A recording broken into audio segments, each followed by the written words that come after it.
राहुल शर्मा दिल्ली की सड़कों पर हर रात भटकने वाला एक नौजवान, जिसे जिंदगी से ज्यादा अंधेरे का साथ भाता था। कॉल सेंटर की नाइट शिफ्ट से लौटते हुए उसकी आंखें अक्सर उन रास्तों पर जाती थीं जहां कोई देखना भी नहीं चाहता।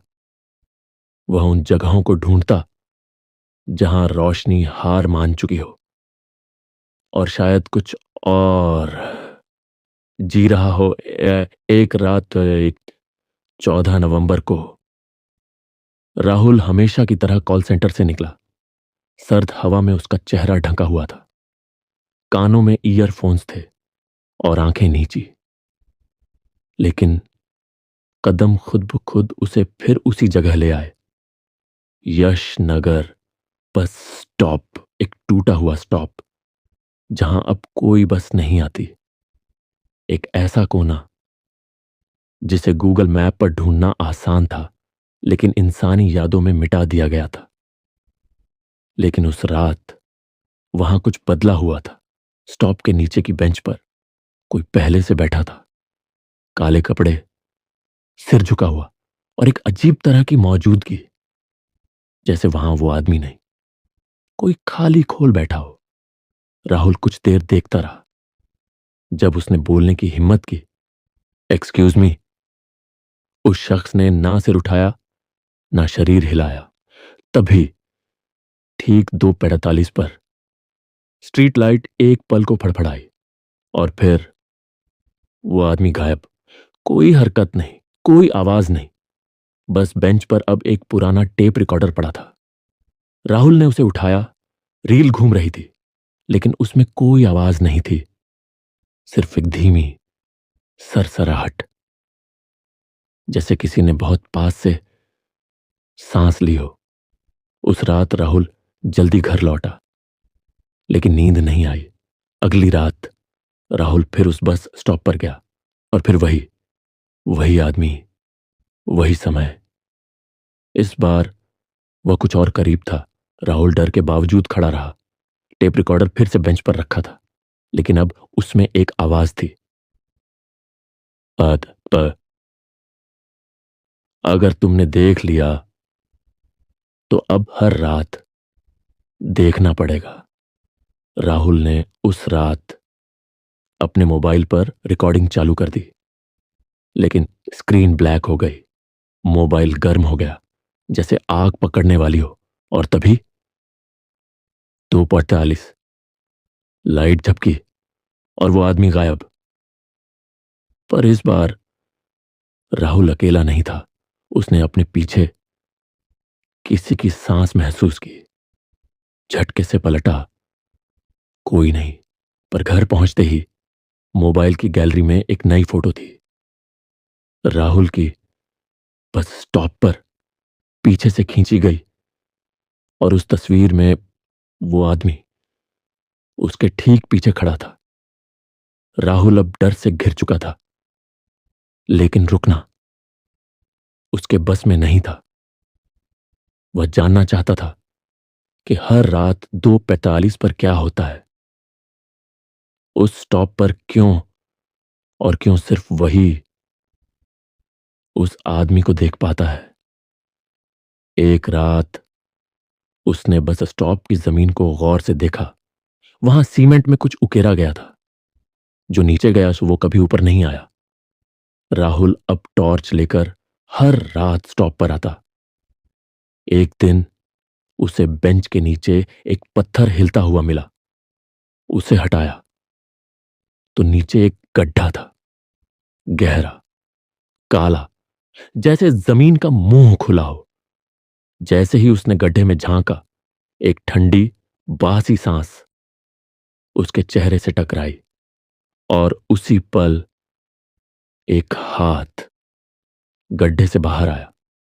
राहुल पीछे हटा, लेकिन वो हाथ बस निकला नहीं, वो गले में टेप रिकॉर्डर पहने एक इंसान का सिर खींचता हुआ बाहर आया, जो सिर नहीं उठाता, बस वही पुरानी सांसें लेता और फुसफुसाता, अब तेरा नंबर है। राहुल भागा, लेकिन उसके जूते की लेस किसी चीज में फंसी थी। वो गिरा। जमीन से आती आवाजें बढ़ने लगीं। अब कई लोग गा रहे थे, धीमी आवाज में, एक ही लाइन बार बार, जो देखे वो लौटे नहीं। राहुल घर तो आ गया, लेकिन अब उसे सपनों में वही बस स्टॉप दिखता। बिस्तर में लेटते ही उसकी आंखें बंद नहीं होती, बल्कि 2:45 पर खुल जाती, और उसे लगता कोई उसे घूर रहा है। अब राहुल के चारों ओर अजीब चीजें होने लगीं।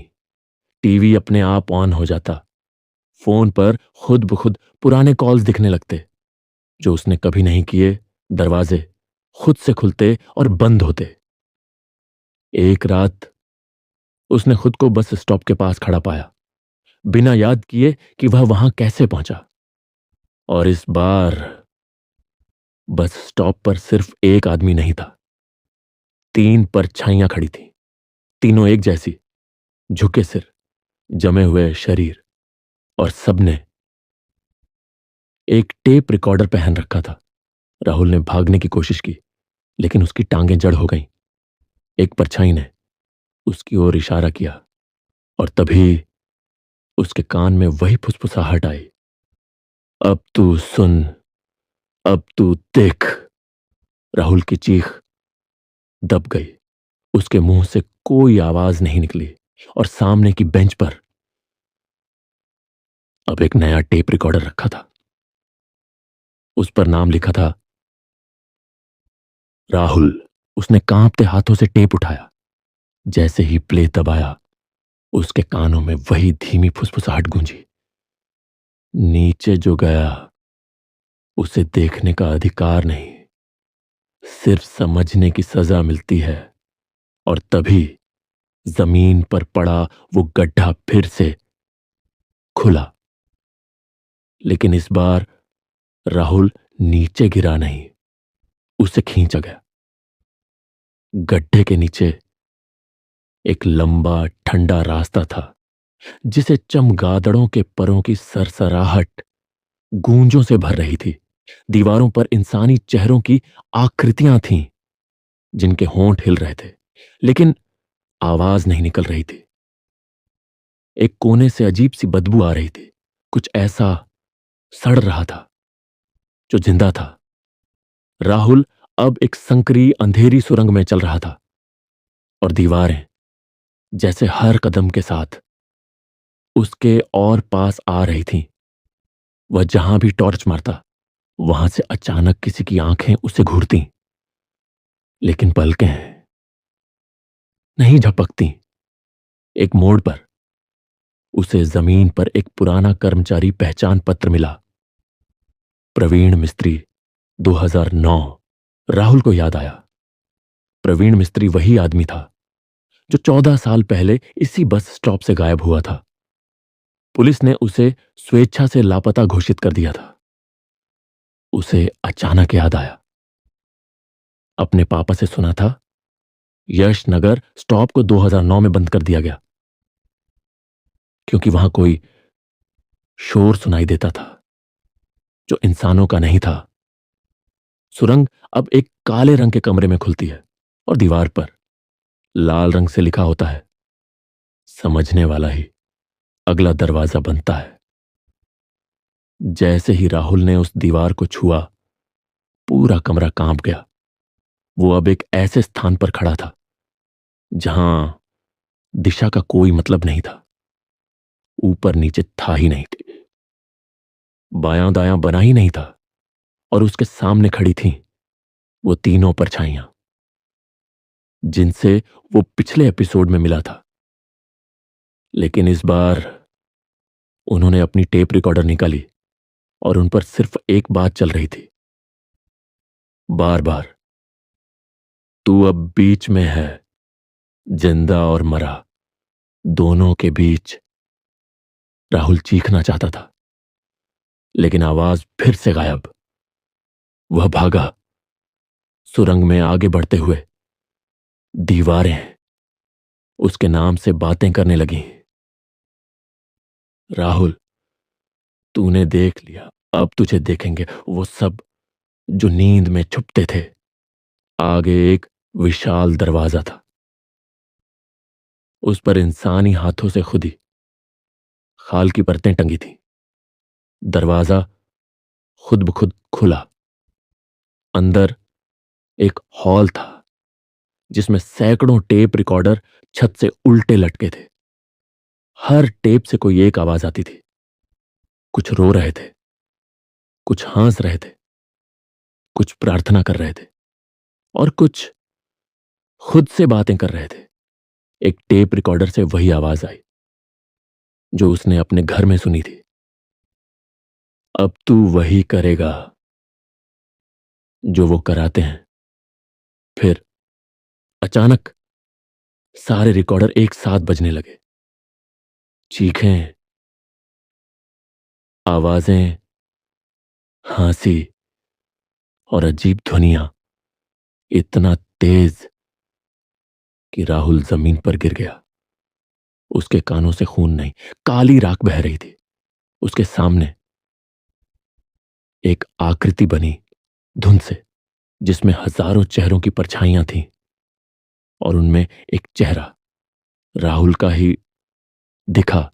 तभी आकृति बोलती है, हर रात दो पौधा है, कोई दरवाजा खुलता है, कोई दरवाजा बंद होता है। अब तू तय कर, तू किसके लिए दरवाजा बनेगा। राहुल की सांस तेज हो रही थी। उसका शरीर अब भी वहीं था, लेकिन दिमाग उस गहराई में उतर चुका था जहां से कोई लौटता नहीं है। अचानक टेप रिकॉर्डर से आवाज आई, 3 दिन बचे हैं, तीसरी रात तू दरवाजा होगा।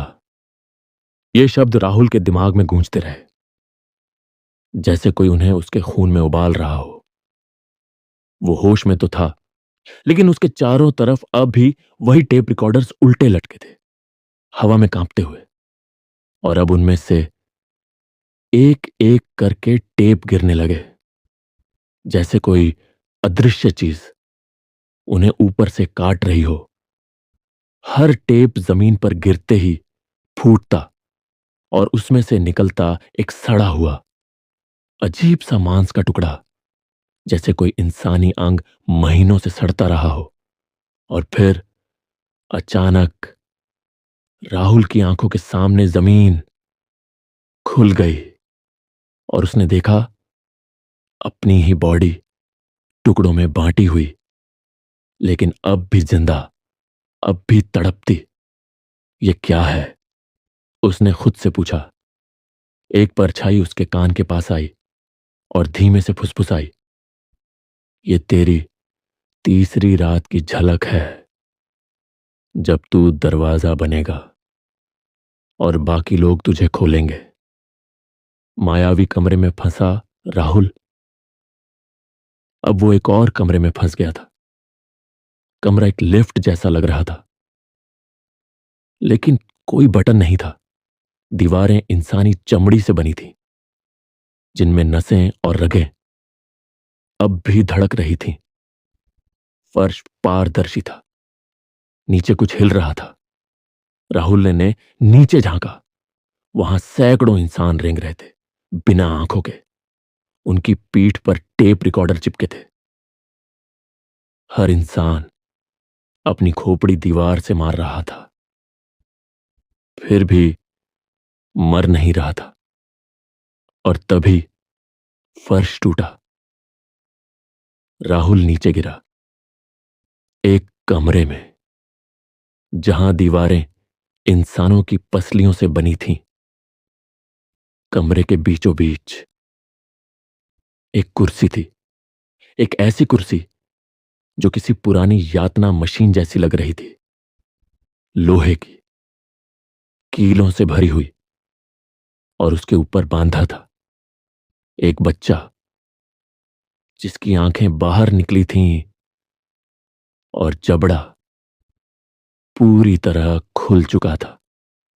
बच्चा रो नहीं रहा था, फौजे गा रहा था। 3 बजने वाले हैं। खून की बूंदें दीवारें गिन रही हैं। जो बच गए वो फिर से शुरू करेंगे, और जो खो गए उन्हें खा लिया जाएगा। Reality shifts. दिमाग की दीवारें गिरने लगती हैं। राहुल अब इस रियलिटी को समझ नहीं पा रहा था। वो एक गलियारे में भाग रहा था, लेकिन हर दरवाजा उसे उसी कमरे में वापस ला रहा था जहां से वो भागा था। दरवाजा नंबर 1 खुला। वही बच्चा। नंबर 2, एक और राहुल, जिसकी आंखें खून से सनी थीं, और जो कह रहा था, तू मेरी जगह क्यों आया? नो 3, एक बूढ़ा आदमी जो अपनी ही खाल चबा रहा था। नंबर 4, एक और दरवाजा, लेकिन इसके पीछे राहुल की मां की आवाज थी। राहुल बेटा, क्या तूने मुझे माफ किया? राहुल जैसे ही दरवाजा खोलता है, वहां उसकी मां की झुलसी हुई लाश खड़ी थी, जो जिंदा थी, लेकिन उसका चेहरा उल्टा था और उसकी हड्डियां बाहर झांक रही थी। तू दरवाजा बनेगा, क्योंकि तूने वो देखा जो नहीं देखना था। और तभी दरवाजा बंद हो गया। अब राहुल खुद को एक ऐसे कमरे में पाता है जहां उसके चारों तरफ टेलीविजन लगे हैं। हर स्क्रीन पर कुछ चल रहा है, लेकिन हर एक पर राहुल मर रहा है, अलग अलग तरीकों से। कहीं उसे जलाया जा रहा है, कहीं उसकी आंखें निकालकर खिलाई जा रही हैं, कहीं उसे खुद अपना चेहरा चीरना पड़ रहा है। और तभी एक स्क्रीन पर लाइव लिखा आता है, 3:13 AM, तीसरी रात शुरू, पैरानॉर्मल से परे, नाउ कम्स द गोर। राहुल के सामने एक नया दरवाजा खुलता है, लेकिन उसमें फर्श नहीं है। नीचे सिर्फ लहूलुहान लाशों का ढेर है, जो धीरे धीरे सरक रहा है, जैसे जिंदा हो। वो दरवाजा पार करता है और उसकी नाक में एक अजीब सी गंध भर जाती है। जलती हुई इंसानी खाल, ताजा खून और लोहे की बदबू। आगे एक कुर्सी पर बैठा था वो आदमी जिसे राहुल ने कभी नहीं देखा, लेकिन उसकी शक्ल राहुल जैसी ही थी। वो इंसान चाकू से अपना ही चेहरा काट रहा था और कह रहा था, जब मैंने पहली बार रिकॉर्डर सुना, मैंने सब खो दिया। अब तेरी बारी है सब छोड़ने की। तीसरी रात की उलटी गिनती शुरू। अब राहुल के सामने एक घड़ी टंगी थी, उल्टी गिनती कर रही थी। 000, 13:37, 00, 13:66। और तभी राहुल को याद आया, तीसरी रात तो दरवाजा होगा, लेकिन कौन खोलेगा उस दरवाजे को? दीवार पर खून से लिखा था, हर बार एक खोता है, तभी दूसरा समझ पाता है। राहुल को अचानक ऐसा महसूस हुआ जैसे कोई उसके शरीर के अंदर सरक रहा हो। उसकी रीढ़ की हड्डी में कुछ ठंडा रेंग रहा था। वो जमीन पर गिरा, कांपते हुए, और तभी दीवार से एक हाथ निकला। उस हाथ में एक टेप था, और वो टेप राहुल के सीने में जबरदस्ती घुसा दिया गया। उसके अंदर जैसे सब कुछ टूट गया। आंखें घूम गई, हाथ मुड़ गए, जुबान बाहर आ गई, लेकिन वो मरा नहीं। अब वो उठ खड़ा हुआ, लेकिन अब वो राहुल जैसा नहीं दिखता था। अब वो वैसा लग रहा था जैसे उसकी हड्डियां उल्टी दिशा में उगी हो, जैसे उसकी खाल अंदर हो और मांस बाहर। और उसकी आंखों में अब टेप रिकॉर्डर की रीलें घूम रही थी। दीवार पर टिमटिमाती घड़ी अब बोल रही थी, 16 से 5 4 3 2। और फिर सन्नाटा। राहुल वहीं रुक गया। उसकी सांसें थम गईं, लेकिन उसका शरीर अब भी खड़ा था। और तभी दरवाजा खुला। लेकिन बाहर कौन आया? वो इंसान नहीं था। राहुल ने धीरे धीरे दरवाजा खोला, और वही डर जिसने उसे पहले कभी महसूस नहीं हुआ था, अब उसकी हड्डियों तक पहुंचने लगा। उसकी आंखों के सामने खड़ी एक विशाल साया थी, जो किसी इंसान से ज्यादा जंगली जीव जैसा लग रहा था। यह कोई मानव आकार की भूतिया आकृति थी, जिसके पूरे शरीर पर काले बाल जैसे जंगल के पेड़ उग रहे थे, और चेहरे पर कुछ नहीं था, सिर्फ एक सड़ा हुआ मास्क। लेकिन इसने राहुल को चुपके से देखना शुरू किया, जैसे उसकी आत्मा को निगलने के लिए तैयार हो। राहुल कुछ बोलने ही वाला था, लेकिन उसकी जुबान जैसे कंठ में अटक गई। उसका दिल मानो संगीन हथौड़े से लुढ़क रहा था, और सांसें जैसे बंद हो गई थी। वो वहीं खड़ा था, एकदम सन्नाटे में डूबा हुआ। साया अचानक दीवार की ओर बढ़ने लगा, और राहुल ने महसूस किया कि उसके पास भागने का कोई रास्ता नहीं है। वो सामने खड़ा होकर धीरे धीरे मुंह से दर्दनाक चीखें निकाल रहा था, लेकिन उसके शरीर से कोई आवाज बाहर नहीं आ रही थी। और तभी उस साये ने अपनी भूतिया हड्डियों से निकलते हुए कील जैसे पंजों से राहुल को जकड़ लिया। उसके शरीर में कोई हलचल नहीं थी। वह पूरी तरह से तड़पता हुआ, लेकिन बेबस था, जैसे किसी ने उसे काट की मूर्ति बना दिया हो। आंखों से निकलते हुए खून की धार, जैसे वह हर पल बढ़ते हुए दर्द को महसूस कर रहा था। लेकिन फिर भी उसकी बोलने की ताकत नहीं बची थी। उसका मुंह खुला था, लेकिन उस मुंह से जो चीख निकलती वो न सुनाई देती। सिर्फ अदृश्य दर्द था। साया अब उसके कान में फुसफुसाने लगा, तू वही है जो दरवाजा खोलेगा, लेकिन यह दरवाजा कभी बंद नहीं होगा, क्योंकि इसे खोलने वाला कोई जीवित नहीं बच सकता। राहुल ने झकझोरते हुए अपनी आंखों में एक अजीब सी सिहरन महसूस की, जैसे वो स्मृति की गहरी खाई में फंसा हो, जहां उसे कभी लौटने का मौका नहीं मिलेगा।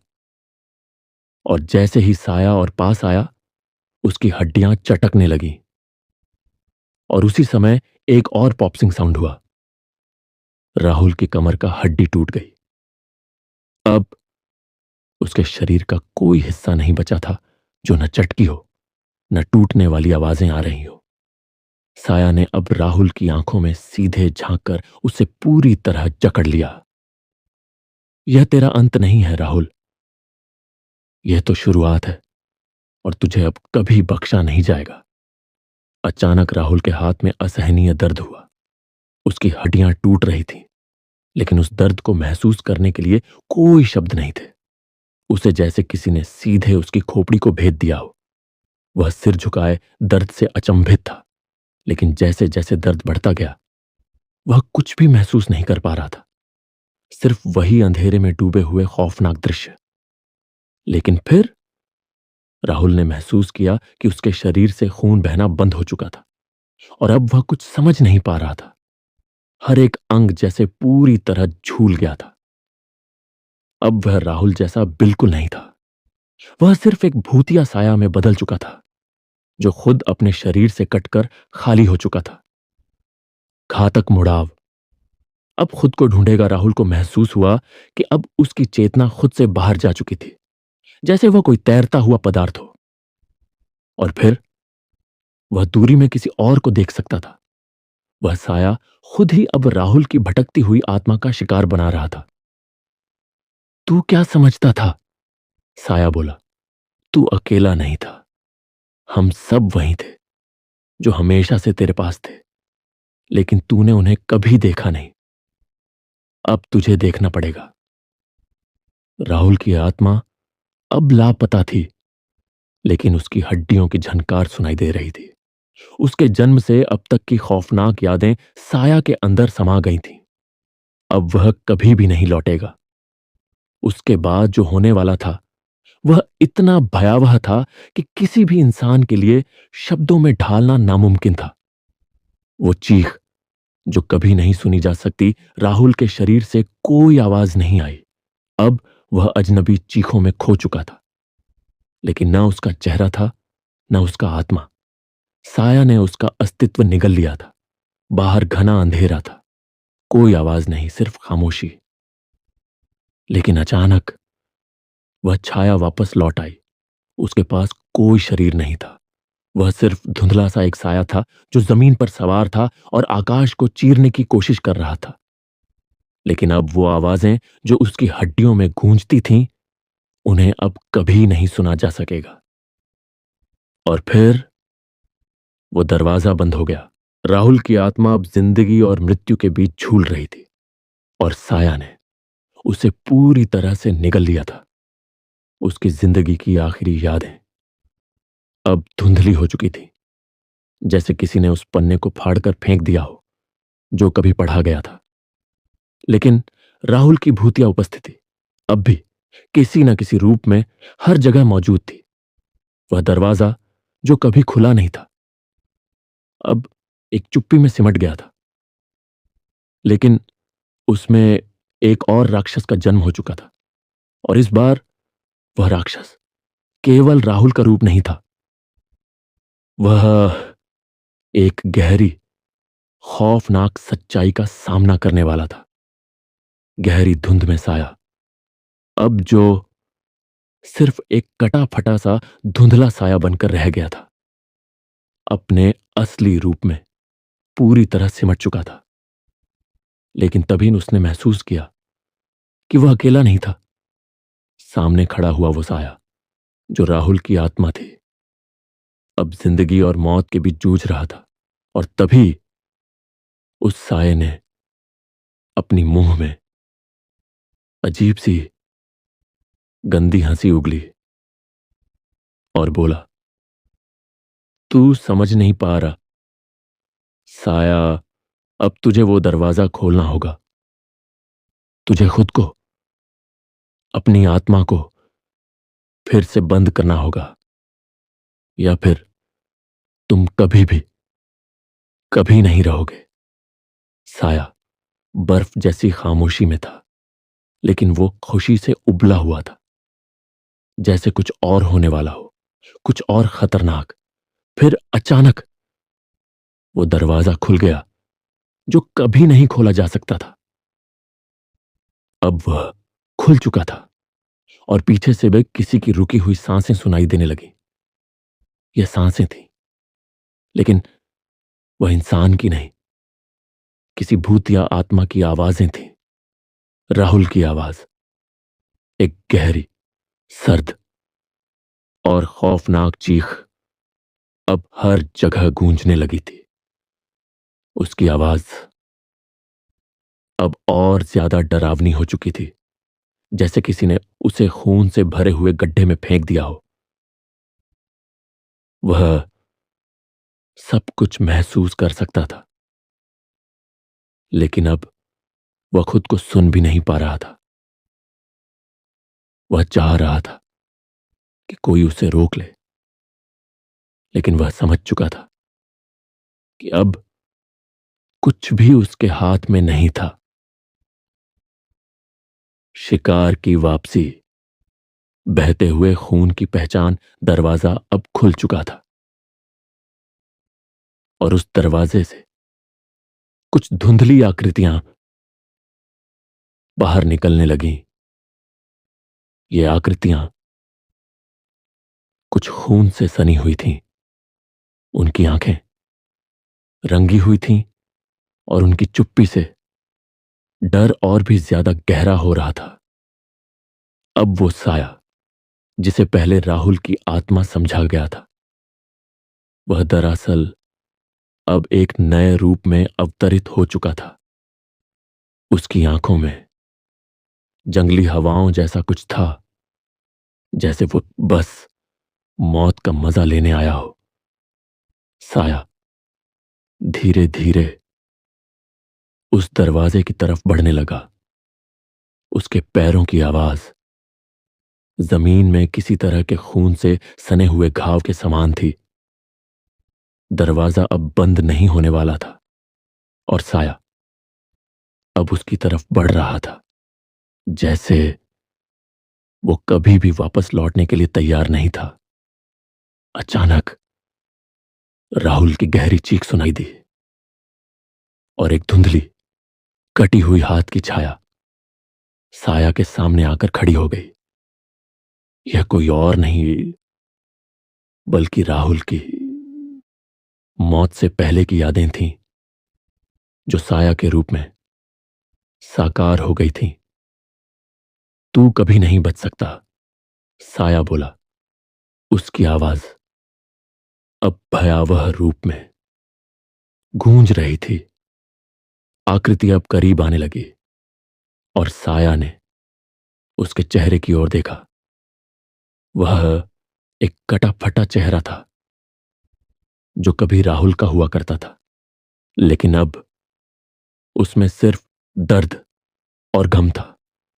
वही चेहरा जो अब दर्द से थरथरा रहा था, जैसे वह पूरी दुनिया से अपना बदला लेने आया हो।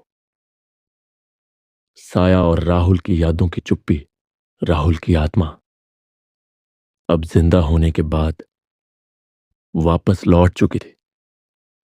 उसने अपनी सांसों को रोका और महसूस किया कि अब उसे किसी भूतिया दुनिया में कदम रखने का अवसर मिल चुका था,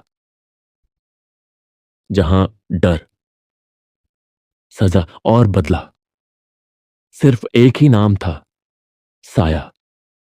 और अब जो होने वाला था वह किसी के भी होश उड़ा सकता था। साया उस दरवाजे के करीब पहुंच चुका था, जो कभी बंद नहीं हो सकता था। उसकी आंखों से निकलते हुए आंसू, उसके फटे हुए मांस और दर्द अब सब एक साथ उसके अंदर समा गए थे। यह अब एक खौफनाक अंत की शुरुआत थी, जिसे कि कोई भी कुम न समझ सकता था। लेकिन एक कदम और बढ़ने पर साया ने पाया कि अब उसके पास सिर्फ एक रास्ता था, संपूर्ण अंधकार में गिरना। लेकिन एक कदम और बढ़ने पर साया ने पाया अब उसके पास सिर्फ एक रास्ता था, संपूर्ण अंधकार में गिरना। वो कदम जो उसने आगे बढ़ाया था, उसके साथ ही जमीन जैसे कांपने लगी थी। साया का पैर जैसे ही उस अंधेरे में पड़ा, वहां जमीन नहीं थी, बस एक शून्य था जो उसे निगलने को तैयार बैठा था। वो गिरा नहीं, वो खींचा गया। उसके शरीर के हर टुकड़े को जैसे किसी अनदेखी शक्ति ने पकड़कर अंदर खींच लिया हो। उसका मांस, उसकी हड्डियां, यहां तक कि उसका नाम तक उस अंधकार में घुलने लगा। लेकिन अंधेरा केवल उसे निगल नहीं रहा था, वो उसे बदल रहा था। अंधकार की गहराइयों में साया अब कहीं था, मगर यह कोई जगह नहीं थी। यह एक जीवित अंधेरा था। यहां हवा की जगह सड़े हुए जिस्मों की बदबू थी और जमीन की जगह कुछ ऐसा जो गला देता था, निगल लेता था। हर तरफ से चीखें आ रही थीं, बिना मुंह वाले बच्चों की, उल्टे सिर वाली औरतों की, जिंदा जलाए गए पंडितों की, और साया उन सब के बीच तड़पता हुआ चल रहा था। तू बच नहीं सकता, क्योंकि अब तू वो बन चुका है जो किसी और की आत्मा को पचाता है। किसी ने उसके कान में फुसफुसाया, और तभी वो उसे दिखा, वो जो दरवाजे से भी परे था। एक आकृति जिसे देखकर आंखें जलने लगीं। वो इंसान नहीं था। उसकी आंखें उल्टी थीं, पीठ आगे की ओर मुड़ी हुई थी, और जबड़ा इतना खुला था जैसे वो पूरी दुनिया को निगल सकता था। वो बोला नहीं। उसने साया की आत्मा को छुआ, और जो बचा था वो चाहे कोई इंसान नहीं रहा। साया अब दरवाजे से भी बड़ा बन चुका था। गांव की अंतिम रात, जब सब बंद हो गया, उधर तैथ गांव में वो रात थी जब पूरा गांव शांत था। कोई खिड़की नहीं खुली, कोई कुत्ता नहीं भौंका, और घड़ी 2:05 AM पर अटक गई।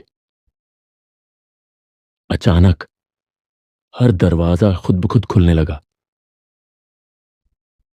और बाहर कुछ नहीं था, सिर्फ साया। मगर अब वो साया नहीं था, वह अंधकार का जीवित रूप था। उसकी छाया दीवारों पर चढ़ती, लोगों के अंदर घुसती, उनकी आंखों से खून निकालती, और उनकी आत्माओं को जला देती थी। गांव के हर घर के अंदर से एक एक चीख निकली, और हर खिड़की से लाल धुआं बाहर आने लगा। 1 घंटे में पूरा गांव गायब हो चुका था। अब कोई दरवाजा नहीं बचेगा। अगले दिन जब शहर के लोग गांव पहुंचे, उन्हें वहां कुछ नहीं मिला। न घर, न लोग, न जमीन, बस एक दरवाजा जो हवा में लटक रहा था, बिना दीवार के। और उस दरवाजे पर किसी ने खून से लिखा था, अब जो भी दरवाजा खोलेगा वह सिर्फ बंद ही रहेगा, हमेशा के लिए। अंत नहीं, शुरुआत है ये। साया अब उस रूप में आ चुका है जहां वो नाम, चेहरा, वजूद सब भूल चुका है। अब वो सिर्फ एक दरवाजा है, हर रात 2:45 AM पर, जिसके उस पार सिर्फ मौत नहीं बल्कि अंधकार का चिरंतन रूप है। और अब अगला शिकार तुम हो। लेकिन ये अंत नहीं था। दरवाजा अब भी खुला है, और उसके उस पार कोई तुम्हें देख रहा है। अंधेरा स्टॉप, पार्ट 2। दरवाजे के उस पार की आत्माएं। बहुत जल्द आ रहा है एक ऐसी कहानी जो डर की सारी सीमाएं तोड़ देगी। तैयार रहना, अगली बार दरवाजा तुम्हारे लिए खुलेगा।